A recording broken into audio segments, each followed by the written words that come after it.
Please subscribe to my channel and press the bell icon for latest updates. Hello guys, I'm Recursion here and welcome to my new video. So today it's 8th or 9th, I don't remember actually, episode of the data structures and algorithms in Python course. So in this video we're gonna write a program in using recursion, and the program is for finding the nth Fibonacci number in the Fibonacci series.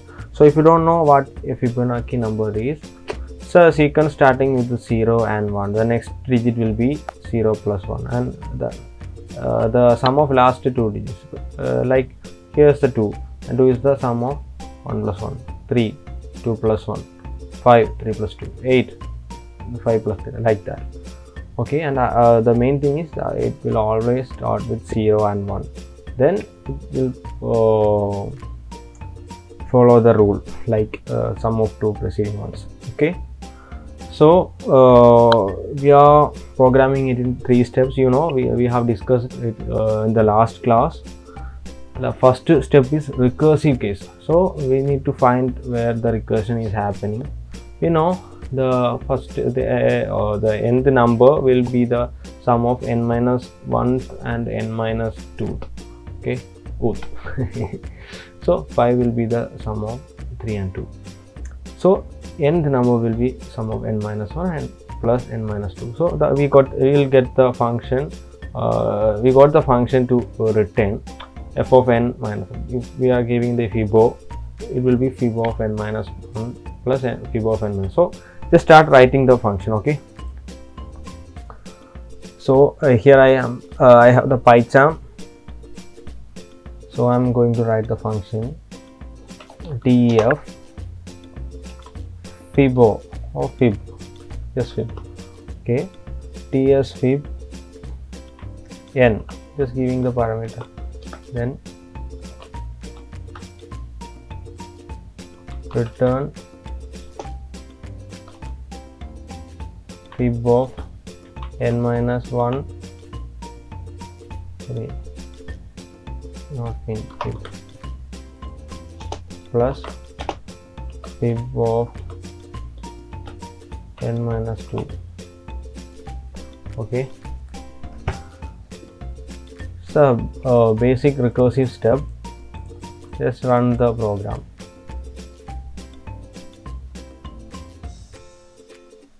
Okay, we need to print fib of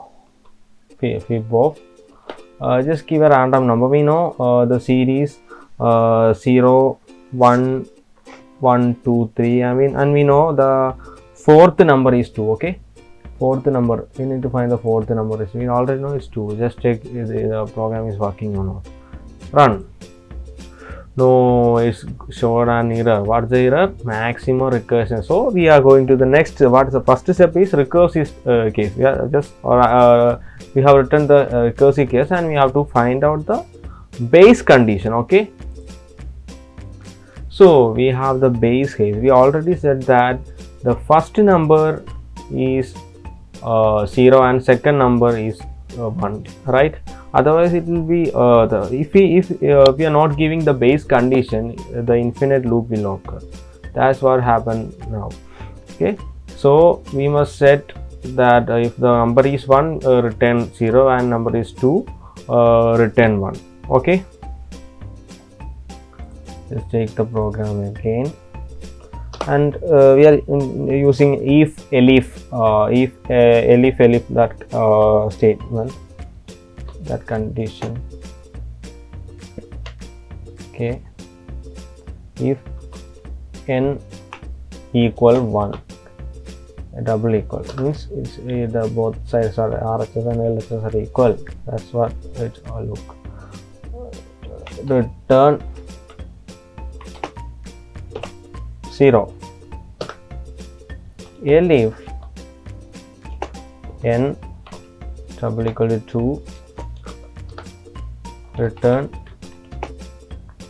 1, else and we have to click this to say click tab, because in Python the indentation is very important. Okay, so what actually working here is if the first n is 1 means the n, the first number is return 0, second number return 1, else return fib of n minus 1 plus fib of n minus 2. So first condition recursive case. Now the base condition is set. Okay, just run the program. Actually it's giving an output like that. Output is 2, no problem. The fourth number in the Fibonacci series is 2. Okay, just check it with the fifth number is giving the output as 3. Now the program is working, but there are some things like I'm giving a negative value, minus fib of minus 4. Actually it's got a maximum recursion.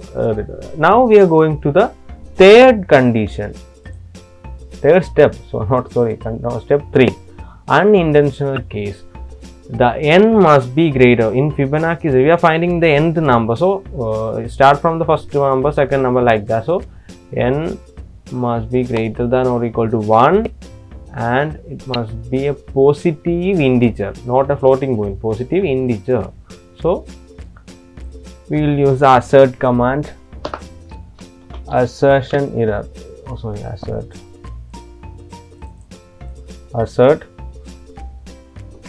n greater than or equal to 1 and int of n double equal n. If this condition is not correct, then it will display like n must be a positive integer and integer greater than 0, greater than 1, greater than or equal to 1, greater than or equal to 1.